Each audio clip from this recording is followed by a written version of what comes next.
नमस्कार दोस्तों, जय महाकाल, जय माता शमशानी। आज के वीडियो में मैं टीटी साधना दे रहा हूँ, जो कि यही कहूँगा कि ये बहुत ही बुरी साधना है और इस प्रकार की साधना करनी भी नहीं चाहिए। परंतु इस प्रकार की साधना मैं हालांकि डालने वाला भी नहीं था यूट्यूब पर इस प्रकार से, परंतु इस साधना के बारे में पहले से कुछ वीडियोस में मैंने इस प्रकार की चीज़ें देखी है, जो कि कहीं ना कहीं मुझे बिल्कुल गलत लगी और गलत वस्तुएं लगी उस साधना के बारे में। इसलिए ये साधना आज मैं अपलोड कर रहा हूँ, जिसमें इस साधना की वास्तविकता और ये साधना का संपूर्ण विधान भी बता रहा हूँ। ये साधना मुख्य तौर से अपार धन प्राप्ति के लिए की जाती है। इस साधना करने का मुख्य लक्ष्य ही रहता है अपार धन की प्राप्ति।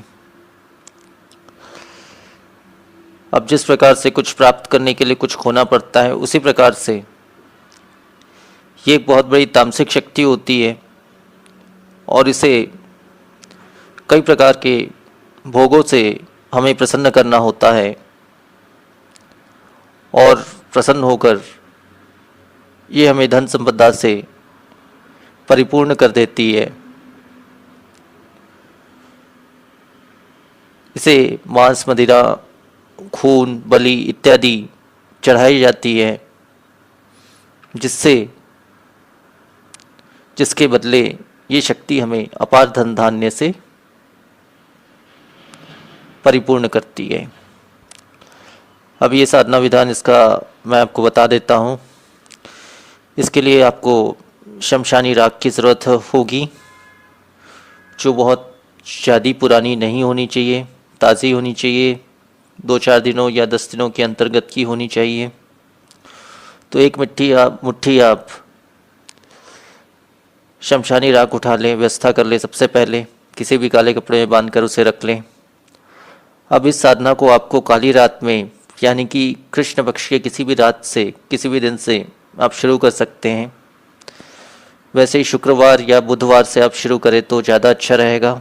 शुक्रवार, बुधवार या इतवार, ये 3 दिन में आप शुरू करें तो ज़्यादा अच्छा रहेगा। ये साधना 7 दिनों की होती है। 7 दिनों के अंतर्गत ये शक्ति हमारे प्रत्यक्ष हो जाती है और प्रत्यक्ष होने के पश्चात ये हमें अपार धन संपदा प्रदान करती ही करती है। अब इसका विधान इस प्रकार है कि ये साधना रात्रि 11 के बाद हमको शुरू करनी है। रात्रि 11 के बाद से, यानी 11:15 से लेकर सुबह 4 के बीच इस साधना को संपन्न करना है। इसमें हमारी दिशा दक्षिण की रहेगी और हमको एक काला वस्त्र बिछाना है और काले वस्त्र के ऊपर में हमें एक मुट्ठी राख स्थापित करनी है और उस राख के ऊपर में हमको 4 कच्ची सुपारी में आप अच्छी प्रकार से काजल लगा लें। काजल इतनी मात्रा में लगाएं कि उसका रंग पूरी तरह से काला हो जाए। तो 4 सुपारी 4 दिशाओं में आपको उस राख के ऊपर में स्थापित करनी है। वैसे भोग तो इसमें मांस का ही लगता है, पर आप चाहें तो शुरुआत में भोग नहीं भी लगा सकते हैं, साधना संपन्न होने के बाद भी लगा सकते हैं। अब इसमें आप किसी भी तेल का एक दीपक जला लें अपनी तरफ मुख करके और उक्त मंत्र का आपको 300 बार पाठ करना है, 301 बार। इसमें किसी विशेष माला की आवश्यकता बिल्कुल भी नहीं है, बिना माला के ही इस मंत्र का आप पाठ करें और 300 बार इस मंत्र का पाठ करें, उक्त मंत्र का। और इसमें 7 दिनों तक आपको साधना के दौरान किसी भी प्रकार का पूजा पाठ नहीं करना है या किसी भी मंदिर मस्जिद नहीं जाना है, इस बात का विशेष ध्यान रखें।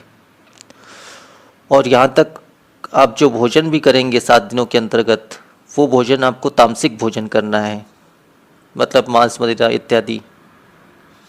तो तामसिक भोजन आपको करना है और पूजा पाठ इत्यादि से आपको बिल्कुल दूर रहना है।